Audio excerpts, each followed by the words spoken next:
Time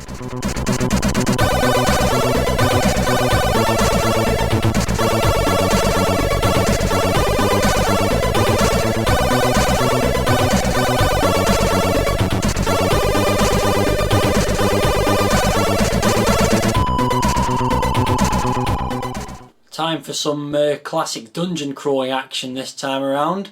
This is a game that's been around in various forms for a very long time, and this is the Commodore 64 version of the game known as Rogue.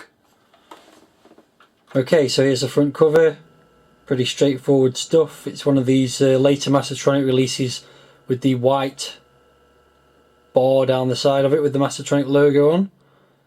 And you've got the Rogue logo and rather He-Man-esque looking character with his scantily clad friend behind him, tied up. Less said about that the better.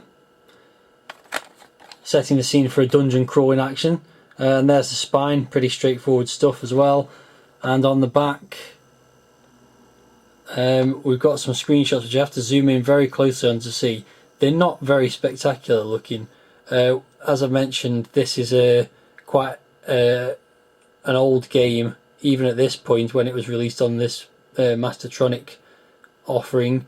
Rogue started off as a text-based sort of dungeon crawling adventure, so the graphics seem to depict that, and it's got the usual description of the game as well. You are the Rogue. Your mission is to search the dungeons of Doom for the amulet of Yendor. In the dungeons you will find many things, blah blah blah blah blah. Joystick only, which is slightly surprising for a role-playing type game. You'd have thought some keyboard action would be required as well. Inside we've got the usual introduction to the game, how to play, mention of things like hit, strength, armour. Main part of the screen displays a map of the dungeon level you're on. Usual sort of stuff for role-playing games. Things like up, down, search, rest, various commands, loading and saving games, loading instructions, and also the loading instructions in French, German and Italian. We have the title screen, pretty straightforward stuff. It says Mastertronic presents Rogue. Bit of info at the bottom there saying Atari and Commodore 8-bit versions by Mr. P.D. Marshall. And it's a front room team production, Icon Design Limited. And in the middle there it says enter Rogue's name, which if you do that and press enter, the game starts, and as you can see you've got various things around the screen. The bottom there we've got hit points, strength, which is already diminishing, and armour. It says hello Matt, welcome to the Dungeons of Doom. And at the top there there's various commands also, and the amount of gold you've got and what level you're on. And as you can see, that's me. The joystick controls a cursor. That's me there in the middle.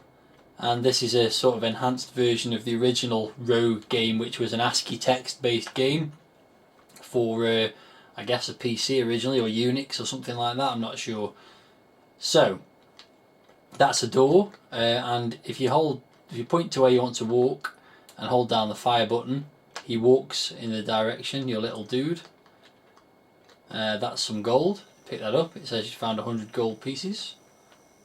There's also something to pick up there. A broadsword. And to wield these items you have to go to the pack. This is your pack with your inventory in there.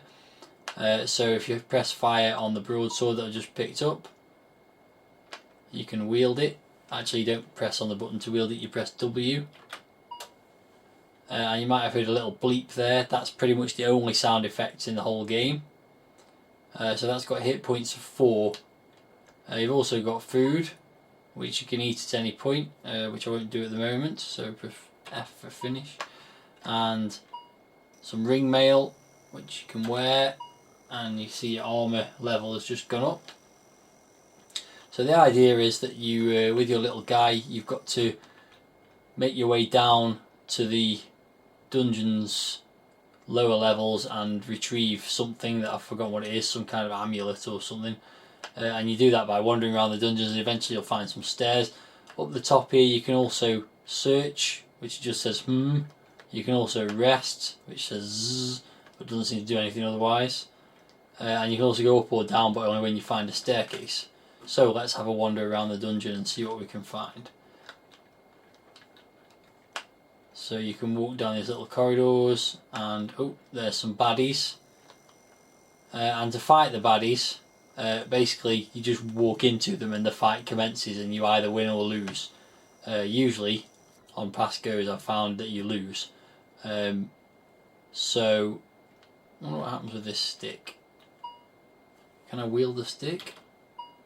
I can wield the stick and a sword, it seems. They're both highlighted. Actually, the most powerful weapon in my inventory currently is actually the crossbow, which has hit points of 28. I'm going to go another way because those two baddies are going to kill me pretty much straight away. I'll tell you that for nothing. So let's explore elsewhere.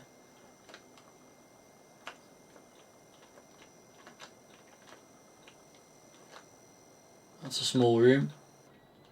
You can also press T, which gives you a kind of overhead view of where you are. That's where I am, and that's the map of where I've explored so far. You can't move around on that view, however, so go back to this more zoomed in view. The movement's really strange because you press over here and press fire. The instructions say you'll move there automatically, but actually you have to hold the fire button down. Oh, there's a staircase and some more gold. And my strength's already down to 40, so I better eat this food before I die. Eat the food and my strength's gone up to 69. I'll just carry on exploring a little bit more, see if there's anything else. So it's slightly enhanced in that the characters are not ASCII characters anymore, but the graphics are still pretty bland. There's no animation as such. As I've already said, there's virtually no sound apart from those little bleeps. Some more gold. And a very big room. More gold. A lot of gold. The biggest problem I've found playing it so far is there's virtually no food to find, so it doesn't take long for you to run out of health. Leave the room into there then. So I think at this point we'll go down a level. I assume that's down. Set of stairs. So if you hover over down, press fire, and you go down a level, and I've materialised with an enemy attacking me which has drained all my strength to kill me. My rank was fighter, and in a moment the game will reset. Combat's really annoying because there doesn't seem to be any way to influence the combat. Even when you're carrying a crossbow, you don't seem to be able to fire it from any distance away. So let's give it another go. The one thing that you will find is every time the game starts, it's all random. Oh, quick escape from this guy because I'm not even wielding a weapon at the moment. She's not going to do me any good at all. So you do get this text-based interface. It's not very interactive otherwise. So my health's already almost gone again. Let's see what happens when I go in there. I seem to have materialised exactly where the staircase is. So as you can see, the layout of the level's different. There's some kind of little green character after me. And he's killed me again. And that's game over again.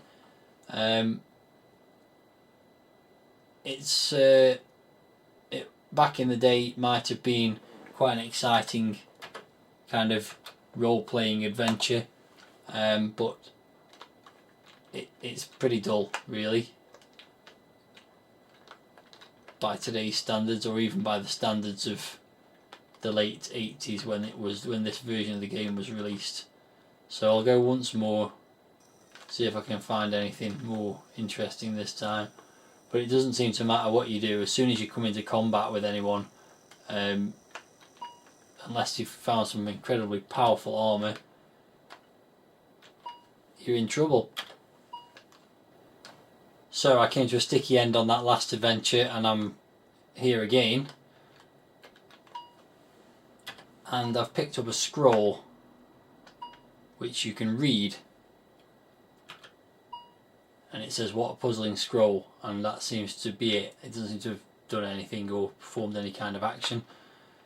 So what can I say about the game that I haven't already said? The good points are that every game's different. Every time you play, the dungeon's generated differently, which is quite clever. And there's lots of things to explore, places to explore and things to pick up. And that's about it for the good points. The bad points are it's really boring, combat seems to be impossible, and the graphics aren't very interesting, and the sound's virtually non-existent. So I'll head down to level 2 again on this one, see if I can make any further progress. As you can see, the layouts don't change, it's pretty boring. Thus far on this level I haven't encountered, on this dungeon I haven't encountered any enemies, which is a good thing. But still my health's diminishing. Oh, here's a baddie of some description. And it's killed me. I got killed by a bat, even though I'm wielding a crossbow. Really very tedious stuff. So not worth $1.99, and I think that will do.